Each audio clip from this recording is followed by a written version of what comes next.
Let's see what we can do with bond enthalpies. So far with bond enthalpies, we've talked about how a higher value means the bond is harder to break. We've discussed how breaking bonds requires energy and making bonds releases energy. We talked about what average bond enthalpy means and how you need to know that definition. Now what we're gonna do is we're gonna use bond enthalpies in order to find the heat of a reaction.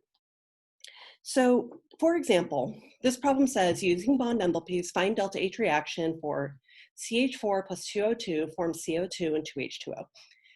If this were later in the year, I would expect you to be able to draw these structures, but because I'm putting this unit before bonding, I need to draw it for you. CH4 looks like that. O2 has a double bond. CO2 has 2 carbon-oxygen double bonds, and H2O has 2 single bonds. So now what I want to do is I want to keep track of how many bonds are broken and how many bonds are being formed. So of the bonds being broken, we are breaking CH bonds. How many of them are we breaking? 1, 2, 3, 4. So 4 of those. We're also breaking OO double bonds. Now here's what I have to be careful of. Do you see how it says that I have 2 molecules of O2, really 2 moles of O2? That means I am breaking one OO double bond and then another OO double bond. So I want to write here that I'm breaking 2 of the OO double bonds. The bonds being formed. One of the types of bonds being formed is C double bond O. How many of them? I have 1 carbon dioxide molecule, and each molecule in it has 2 bonds. So of that, there's going to be 2 of those. Now for water, we have 2 moles of water forming. So when I'm making OH bonds, how many of them total are there? 1, 2, 3, 4. So I want to write down 4 of the O single bond H's. Now I'm going to go back up to my table and find the energy associated with each one of these. So we had CH bonds, carbon, hydrogen, 414. I'm going to take that value of 414 and multiply it by 4 because there were 4 of them. O double bond O. Finding O double bond O, 498. We will have 2 times 498. C double bond O is next. I have 2 of them, and I'm going to plug in that value. 804. And we have 4 of the OH bonds. HO, 463. Okay, now I'm going to multiply this out and add them up.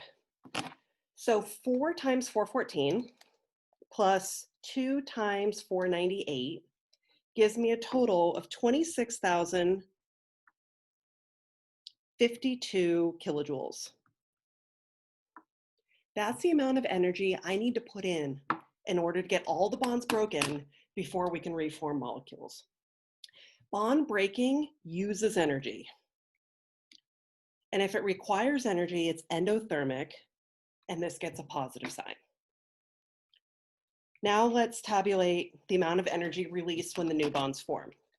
2 times 804 plus 4 times 463 tells me that 3,460 kilojoules are going to be released when those new bonds form. Bonds forming is exothermic, therefore it's going to get a negative sign.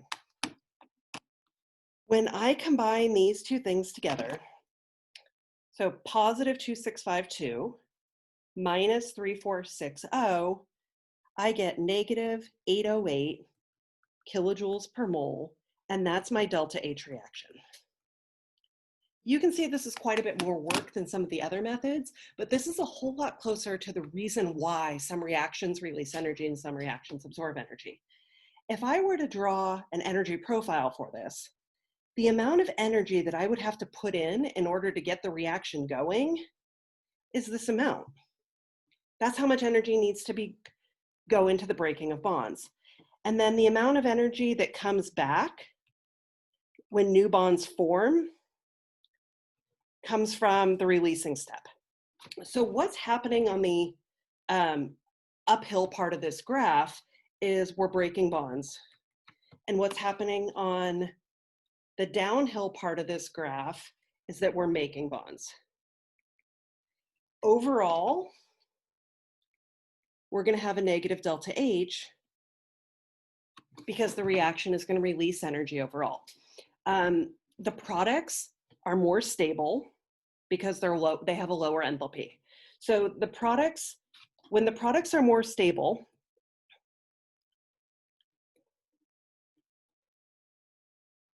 it also means that they have stronger bonds. When the reactants are more stable, they have stronger bonds. But in this case, because it's exothermic and the products end up at a lower enthalpy, they are also more stable and have stronger bonds. Now I have a problem for you to try. In these cases, I'm still drawing the structures for you. You just have to carefully keep track of how many bonds.